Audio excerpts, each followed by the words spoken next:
The management of Air Peace has described as false some of the claims made about its operations by the immediate past Aviation Minister, Hadi Sirika, during his interview on Arise TV on Sunday.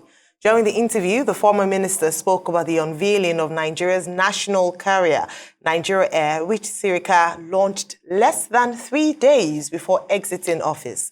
He also explained why the government settled for Ethiopian Airlines after it emerged as the highest bidder for the national carrier. Sirika claimed that Air Peace leased 2 Boeing 777 aircraft on a monthly lease fee of $250,000, parked the aircraft for several months, and incurred losses of $19 million. An Air Peace at the time, he came to us and asked that he wanted us to permit him to be going to America, China, London, everywhere. We all gave him the permits to go. And he brought in 2 777s. He was paying leases of about maybe $250,000 per one. So which is $500,000 he was paying per month for the 2 aircraft. And he kept them for 18 months. And that is $9 million. And didn't go anywhere. And by the time he was ready to start, his landing gear was due, his engine was due. Depending on what it is that was due, if you put together another maybe $10 million. So he was starting that business with minus $19 million. Who does that? However, Air Peace boss Onyema is faulting Sirika's comments, and he joins us now for a right of reply. Good morning, Mr. Onyema, and welcome to the morning show. Good morning. Well, Chairman, please, thank you very much for joining us. So this is basically a right of reply conversation. Mrs. Toyin Olajide, your Chief Operating Officer at Air Peace, already issued a statement stating spurious claims, as she puts it, by Senator Hadi Sirika in the conversation we had with him on this channel on Sunday. Maybe you want to go back to those spurious claims, as those claims affect Air Peace and the aviation industry generally, where you are a shareholder, with regard to Nigeria Air. Well, it's quite very unfortunate that it ever happened. I'm not here to fight a battle with the ex-minister. It is not in my DNA to pick fights.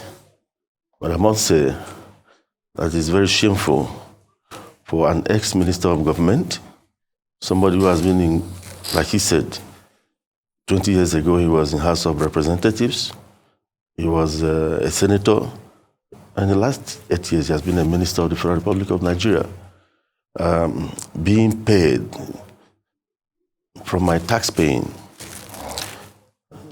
He supervised my ministry. You expected him to be our chief marketer, so to say. But that hasn't happened in the last 8 years. What you see, I'm not going to sit down here to expose a lot of things for the sake of and love of nation. But I must point out certain things. For an ex-minister of aviation to come out to say indirectly or directly that his airline or an airline he supervised is so incompetent, leased 2 aircraft, paying $500,000 monthly for 18 months, incurring $19 million. And he was saying it, he was peddling falsehood barefacedly. He never blinked. He was speaking as a matter of fact that happened. Imagine the damage this minister had done to the image and reputation of Air Peace with what he has done as an incompetent entity. Meanwhile, he was peddling pure falsehood. How do we now believe every other thing he has said on that day? How do we believe that? So to start with, Air Peace doesn't have 2 777s. Air Peace has 3. And those 3 are outrightly purchased. 2 of those planes are in fact ex-Emirates. One is ex-Singapore Airlines. With everything you can think of inside those planes, they were outrightly purchased by Air Peace. Therefore, we never paid a lease rental to anybody. We never incurred, in the first place, you can't even use $250,000 to rent a 777. How much do you pay for a single-aisle aircraft? No talk of a 777. So this is a minister trying to fool the entire nation in his desperate bid to fool everybody, to hoodwink the nation. He was peddling falsehood on airpeace. So how do we as a nation believe every other thing he was saying out there? The Nigerian Civil Aviation Authority is there. You can contact Nigerian Civil Aviation Authority. They're the regulators. He was in charge. He signed the import permit of that aircraft, or those aircraft. He signed the import permit. You cannot import any aircraft into the country without the Minister of Aviation approving. He signed the import. If it was going to be a lease, it's stated in the letter of application to bring in an aircraft. No aircraft comes into the country without the Minister of Aviation approving. He must be the one to sign the importation permit before you bring them in. So he did all that. And he knew quite well that those planes were not leased. They were not rented. They were fully paid for. And he told the entire world that we leased those planes and just to make us look bad. And at the same time, praising Ethiopia, his partners. All right. So now you've come out to debunk what the former Minister of Aviation has said. The first question is, was Airpeace, your organization, or perhaps any local operator, interested in partnering with the Nigerian government for Nigeria Air at any point? Were there any moves made? And what was the outcome? If there was any resistance, why? Why didn't they want to work with local operators despite what he said on air? That was because they lacked capacity. What's the real reason then? I'll give you the history of this whole struggle. Contrary to what the minister have been saying about Nigerian Air and the importance of having a national carrier, national carrier is a moribund idea worldwide. Countries don't go that route anymore. It's a drain on any country. Those who are in it are running out of it. National carrier, the phrase national carrier means government ownership. What countries do these days are flag carriers. British Airways is a flag carrier. It's owned by the IAG group. Just very few countries that are still into the national carrier thing, like South Africa. And you look at South African Airways is bleeding the treasury of South Africa. Several times they tried to close it. Unions will come fighting. The government is tired. Air India was out there for sale for over 10 years. Nobody tried to touch it because of the baggage. But recently, Tata bought it over. So they've divested. Countries don't go that route. Why should Nigeria in 2023 be going backwards instead of moving forwards? All they needed to do is to strengthen the ease of doing business so that people of means, private concerns of means will come and invest in the aviation industry. We are not fighting for ourselves. They told, we are afraid of competition. The airlines of Nigeria are afraid of competition. Nobody is afraid of this national carrier because it will fall and fail like a pack of cards. It's already there. What we are saying, AON, is this. Improve the ease of doing business in Nigeria. Remove those challenges that are stunting the growth of airlines in Nigeria. And these airlines will blossom. Do that, they didn't do it. Okay, when they wanted to do the national carrier, we gave our comments. Most people stood against it. When we saw that they were going to do it, we knew the whole thing was shrouded in secrecy. Our members told Airpeace, okay, apply. When you went to that website, you'll be blocked. You never got anywhere. We did. Forget what they say out there. We did. The bidding. Let them see. What else do you need to know? SACOL is part of this group. He named SACOL as part of this group. I'm not going to say on television certain things because I don't like heating up the politics. Please say it. Please say it. Say it for the sake of the healing of this country. SACOL has said it all on the floor of the National Assembly. On the day he announced this national carrier thing, the minister told us sovereign wealth was part of it, 5%. NSIA. SACOL and MRS, 46%. Ethiopia, 49%. Within hours, NSI told him to withdraw that statement. So what else are we talking about in this country? What else do you need to know? If you could come on television to announce these are the successful bids, they must have presented a bid, and they said, we are not part of it. And the letter came and they said it was a mistake. Nansakol came on the floor of the National Assembly and said, they don't know what you're talking about. And they used the worst language I've ever heard. They described the entire activities as whitewash. The video is there. We all there at the National Assembly. Sakol. And someone like Taiwo Afolabi should be thanked by Nigerians. Sakol should be thanked by Nigerians. If not for Sakol, a lot would have happened. It's Sakol's refusal to put their signature on something that will shortchange the economy of this country that saved this nation, nothing more. And those of us in AON, the AON that went to court, and we knew fully well that they might penetrate AON and destroy our ranks.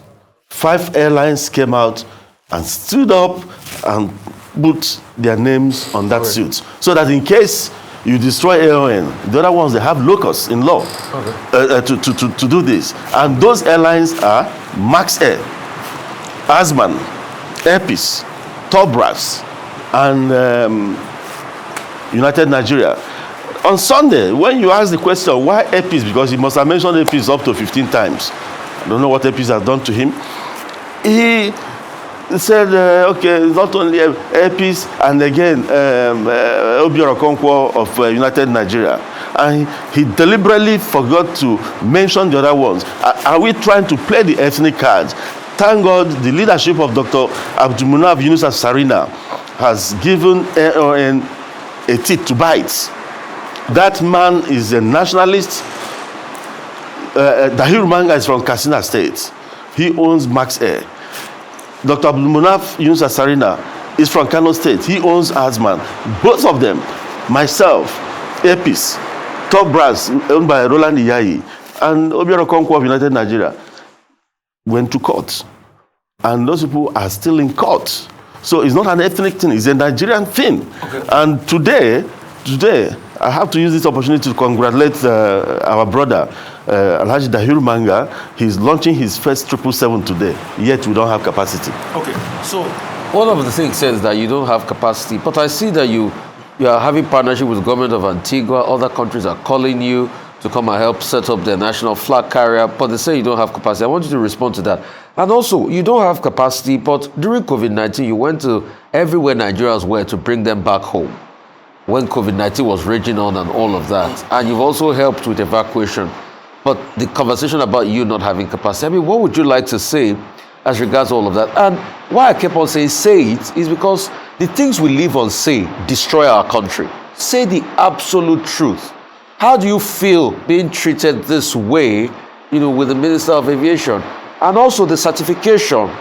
Did Nigeria Air pass that certification, the AOC certification and all of that? Please, I want you to tell the absolute truth about how you've been treated this way and other airlines, so that Nigerians will know the truth. We keep saying we don't want to talk, we don't want to talk. This country keeps getting destroyed every day. We want to be the voice of the people. Let the people know. Rufai, the truth is, I'm a student of nonviolence education. So sometimes there are things we manage in order not to hit up the politics somehow. But the truth is this, we have to speak up. That's why we went to court in the first place.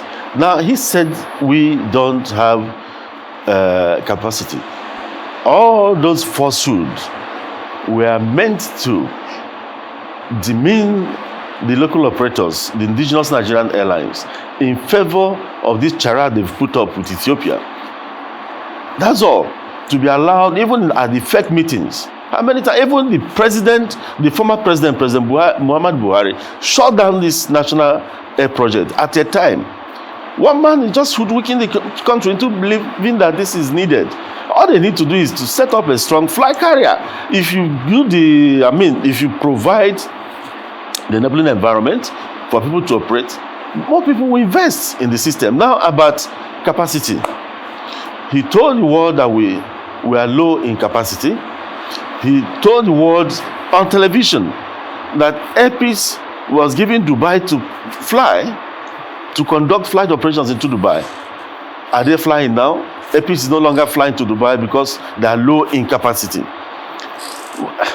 I say, whoever advised Senator Hadi Sirika to come on television to defend the indefensible has not done him any good. The whole world knows. We started operations into Dubai July 5th, 2019. We never stopped until COVID. Everybody stopped. When COVID stopped, we started. UAE decided, for whatever reason, to complete ban on issuance of visas to Nigeria. Air Peace stopped going to Dubai. Emirates stopped coming to Nigeria. Neither Air Peace nor Emirates is plying this route now. None of them.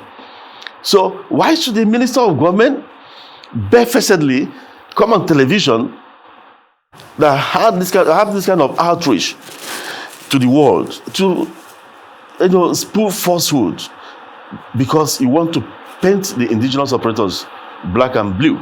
Now, he said Air Peace doesn't have capacity. The same Air Peace, when the entire world shut down during the lockdown in 2020 because of COVID-19, Air Peace went to China on 3 occasions, bringing back Nigerians. That is a 14-15 hours non-stop flight, deploying our 777s to go there to bring Nigerians back to their homeland proudly 3 times. Yet Air Peace doesn't have capacity.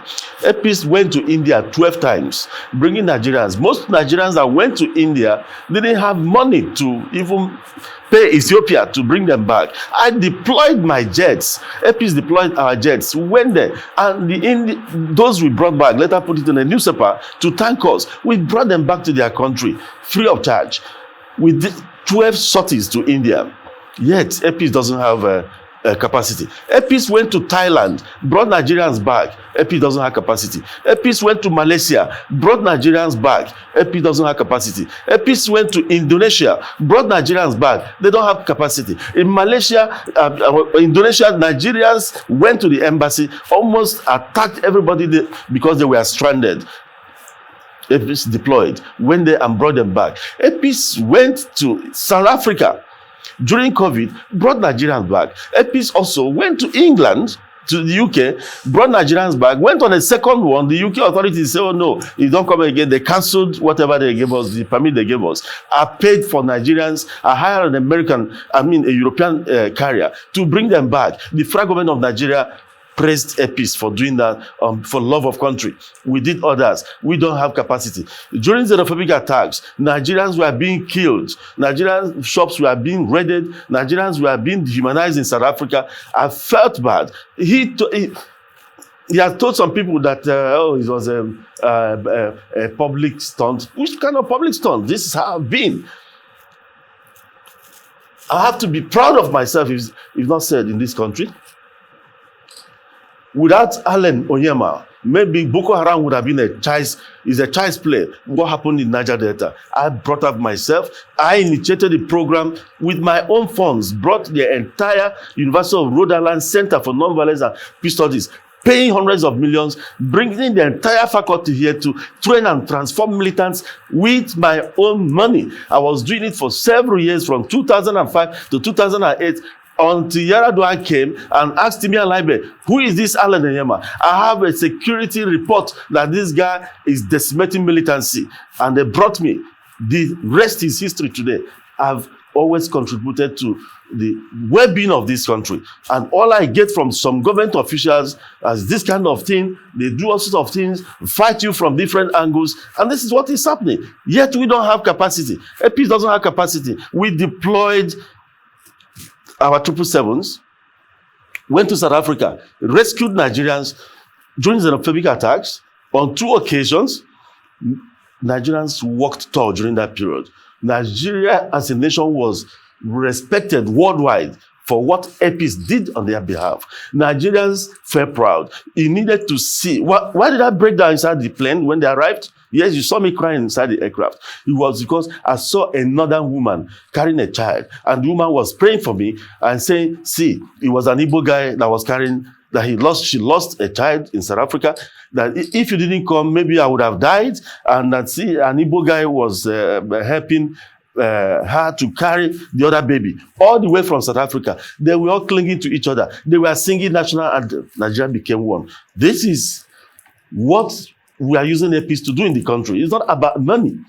When you come to Airpeace, it's mini Nigeria. We don't discriminate. I've trained Northerners, Southerners, Southwest, Southeast, giving them a meaningful employment, not just the minimum wage in Airpeace is about 50,000 for cleaners. And we are in support of this present government of Ahmed Bola Tinubu. We address our staff.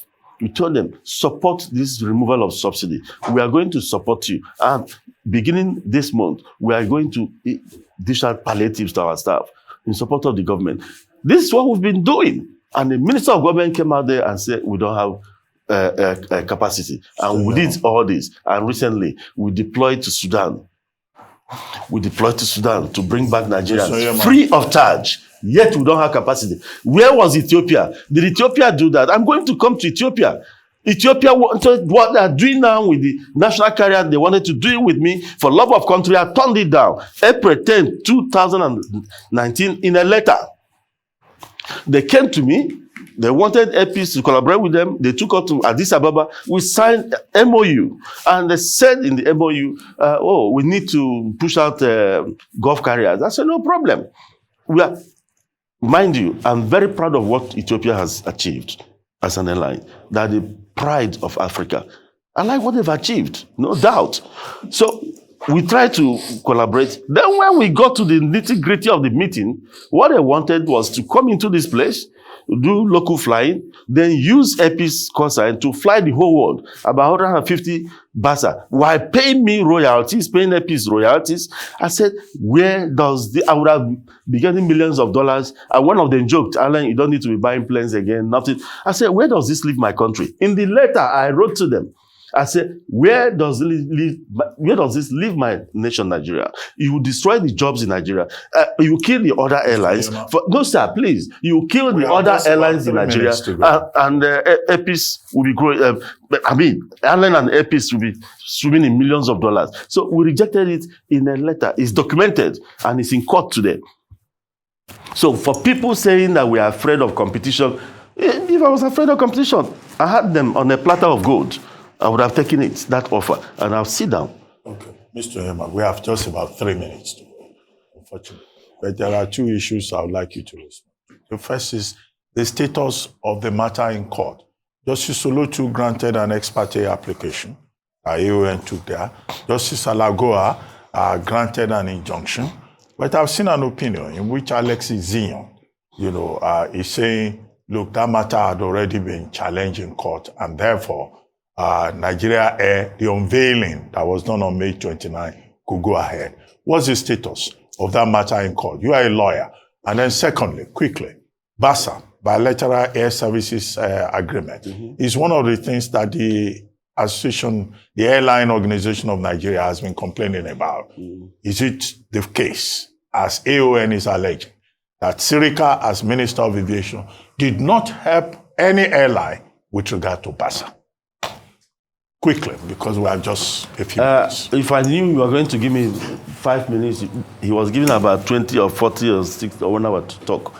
I wouldn't have come in the first place because I need time to debunk so many of the things he said. If I knew I was going to spend 5 minutes and go, I wouldn't have come here in the first place. And that is the truth. About the case in court, I'm surprised the landed senior advocate was saying that because I don't know what he was saying, that the case was the court orders have never been vacated. That is the truth. The court orders are subsisting. They've never been vacated. What they did on May 26 was contemptuous of Nigeria's law. And inviting a foreign airline to come and disregard our I mean, disrespect our judiciary is very unbecoming of a government official. That, I mean, Alexion cannot go to court tomorrow and tell them that the case has been vacated. It has never been vacated. You don't vacate it by word of mouth. Senator Sirika said that, there's an application to vacate it. Application to vacate is not vacation. It could go either way. They could vacate it or they may not vacate it. So that the court order, the orders of the court are still subsisting. And about BASA, one thing is you apply, I want to go to Lagos, I want to go to London, I want to go to US, and the federal government gives you approval, you go. That is one thing. The other one is you need the support of government to fight for you and fight truthfully too. London, that is the lowest hanging fruit for any airline. Why is it that Airpeace that doesn't have capacity is doing China? We started flying to China. We are doing India. We are doing Jeddah now, Medina on the Hajj. And after Hajj, we continue the scheduled operations. We fly South Africa. So Nigerians now go to India using Airpeace twice a week. China once a week. We do all this. Now you get all this, but London, why is it that Airpeace in the last 7 years have not been, or 6 years, have not been able to get into London? When we applied, first of all, to get designation, it was difficult. Later, I was given designation. They gave us 3 frequencies. I cried out. I said, why 3 frequencies? This is a low-hanging fruit. This is a 6-hour flight with a lot of traffic. I can do 7 days, daily flight to London. I discovered that another airline, they told me that another airline, Omni Blue, was also getting some frequencies. And I was asking, which airline is Omni Blue in Nigeria? But I don't want to go into that. So later they increased it to 4. Then we applied. When we applied, because you need to apply for TCO, they wrote Nigerian authorities to ask for, do you know about this Airpeace? And I was denied. They said, no, we didn't know about it. We didn't know they applied. We didn't authorize them to apply. I said, for what? So TCO, that's the European Tech Country Operators Permit. You need to get it first before going to any European nation, UK inclusive. They stopped us. NCAA didn't allow Airpeace to apply to go into London for 4 years. We are stopped. Reason, Arik messed up in London, Medview messed up, therefore we don't want to be disgraced. We almost lost this. Not NCA under the present DG. In fact, to the credit of the present DG, he was the one that actually took up the gauntlet to fight for us. This present DG, Captain Musa Nuhu, he has done everything possible to get, in fact, almost stopping BA from coming here. So, but the other NCA before him, for 4 years, we are not allowed to go. So who was manipulating them? For no reason. When you go, you say from above, fine. I wanted to fight.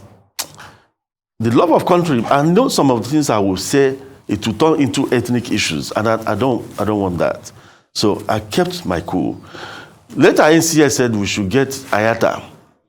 We should do IATA audit on TCO. Mind you, Airpeace has IOSA, and that is the highest internationally recognized safety audit for any airline. Airpeace has been getting it. We are IOSA certified. They say, no, you have to do audit for the TCO. We now brought in IATA, spending hundreds of thousands of dollars to do that, hundreds of millions of naira to bring them in. At the end of the day, Airpeace passed the audit. And we told them, even IATA sent to them, they said, okay, now we have to audit you ourselves. The game continued. until Musa Nuhu stepped in and said, enough is enough. Enough is enough, before they now allowed us to apply. So when we applied, we are still on it, we are still going through it. But when you look at this Nigerian air thing, look at the shareholding. I have it here. The shareholding agreement, I have it here. Without SACO, Nigeria would have been in trouble. The entire management, leadership of the entire management, the DFO, the CEO, all the management positions, the headship, Ethiopia, deputies, Nigeria. Then look at the shareholding. Ethiopia, 49%. There's a company called Fairfax. Who is this Fairfax? It's another Ethiopian, owned by an Ethiopian. They are transaction advisors. They are going to get 3%. They are going to get 1.45% of the shareholding capital, which is put at 250 million. Ethiopia will bring 122 million, but not as cash. Rentals.